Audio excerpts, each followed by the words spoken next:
تو صحیح عقیدہ رکھنا بہت ضروری ہے، ورنہ ماننے کو تو آپ کچھ بھی مان لیجئے۔ تو اللہ کو صحیح طریقے سے آپ کو ماننا ہے، یعنی کہ جس طرح سے بتایا ہے اللہ تعالیٰ نے کہ اس کو کیسے ماننا ہے، تو اسی طرح سے اللہ پر ایمان رکھنا ہے۔ ورنہ ماننے کو تو آپ کچھ بھی مان لیجئے، لیکن وہ عقیدہ پھر آپ کا ایمان صحیح نہیں ہوگا، وہ کرپٹڈ ہوگا، پھر آپ کے سارے عمل بیکار۔ جیسا کہ اللہ نے فرمایا سورہ زمر کے اندر، سورۃ نمبر 39 آیت نمبر 65، اللہ نے فرمایا کہ لَإِنْ أَشْرَكْتَ لَيَحْبَطَنَّ عَمَلُكَ، کہ اگر تم شرک میں پڑ گئے، تم نے شرک کیا تو تمہارے سارے عمل خراب، اور وَلَتَكُونَنَّ مِنَ الْخَاسِرِينَ، اور تم خاسرین میں سے ہو جاؤ گے، کہ جو لوگ خسارے میں ہوں گے قیامت کے دن۔ تو اپنے ایمان کو صحیح رکھنا یہ بہت ضروری ہے، ورنہ تو ماننے کو آپ کچھ بھی مان لیجئے۔ بعض لوگ یہ مانتے ہیں کہ اللہ نے بیٹا جنا، قرآن کہتا ہے وَقَالُوا اتَّخَذَ اللَّهُ وَلَدًا، کہ وہ لوگ کہتے ہیں کہ اللہ نے بیٹا جنا، تو اللہ کے نزدیک یہ سب سے بھدی بات ہے جو اللہ کے لیے کہی جائے، لیکن لوگ ماننے کو آپ کچھ بھی مان لیجئے۔ تو اسی طرح سے وہ اللہ کو اللہ کا بیٹا مانتے ہیں اور کہتے ہیں بھئی یہ جو اللہ کا بیٹا ہے وہ اور ہولی اسپرٹ اور یہ تینوں ایک ہیں، ٹرینٹی کو مانتے ہیں عقیدہ۔ اللہ فرماتا وَلَا تَقُولُوا ثَلَاثَةٌ، یہ بات مت کہو، انتہوا خیرا لکم، کہ تمہارا اس سے باز آ جاؤ اس بات سے، تمہارا رب تو صرف ایک ہی ہے، اکیلا ہے وہ۔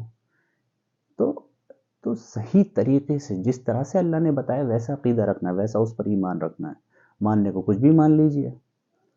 تو جب لا الہ الا اللہ نبی صلی اللہ علیہ وسلم نے اس مطلب لوگوں کو اس کی ہدایت دی، اس کی طرف بلایا، تو وہ جانتے تھے، ورنہ ماننے کو ان کو کیا تھا، وہ تو بہت سارے دیوتاؤں کو مان رہے تھے، تو ایک اللہ کو بھی مان لیتے، لیکن نہیں، جب کہا گیا لا الہ، کوئی الہ نہیں ہے مگر کہ اللہ ہے صرف، تو اصل حقیقی معبود اللہ تعالیٰ ہے، تو وہ یہ بات ان کو مقبول نہیں تھی، کیونکہ انہیں سب کو چھوڑنا پڑ جاتا۔ تو یہ صحیح عقیدہ ہے، تو اس لیے یہ بہت ضروری ہے کہ کفر اور ایمان میں فرق کیا جائے، کہ بھئی یہ چیزیں کفر ہیں، یہ چیزیں ایمان ہیں، تو یہ ایک تفریق ضروری ہے، ورنہ تو ماننے کو تو کچھ بھی مان لو آپ، ٹھیک ہے نا، لیکن وہ اگر اس طرح سے نہیں ہے جیسا اللہ نے بتایا تو وہ صحیح نہیں ہے۔ ایمان اپنے گڑھے ہوئے عقیدے، وہ عمل کیوں خراب؟ بھئی جس کا اللہ پر ہی عقیدہ صحیح نہیں ہے وہ کوئی عمل کیوں کرتا ہوگا؟ یا تو اپنی خود کی مطلب کہ سیلف سیٹسفیکشن کے لیے، کہ بھئی خود کو اطمینان آئے کہ بھئی میں نے بڑے پاپ کیے ہیں، میں یہ پنیہ کا کام کر لوں، یہ مجھ سے بڑا گناہ ہو گئے ہیں، اب کچھ اچھائی بھی کر لوں، ٹھیک ہے نا، تو اس لیے وہ چیریٹی اور اس طرح کے کام کرتے ہیں، بہت سے لوگ ایسے کرتے ہیں، ہے نا،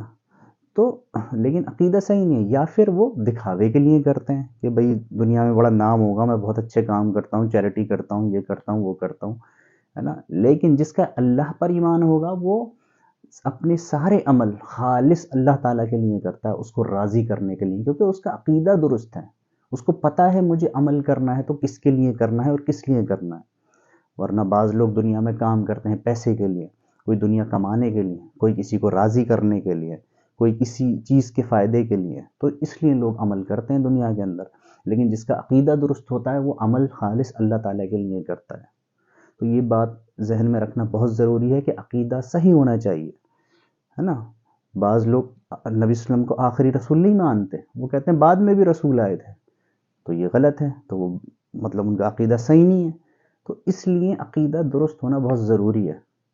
تو اس کے بارے میں ہر مسلمان کو بنیادی تعلیم ضرور ہونی چاہیے عقیدے کے بارے میں، کہ بھئی اللہ کو ہمیں کیسے ماننا ہے، کیا ماننا ہے اللہ کے بارے میں، شرک کیا ہے، اس سب کی ان کو نالج ہونی چاہیے۔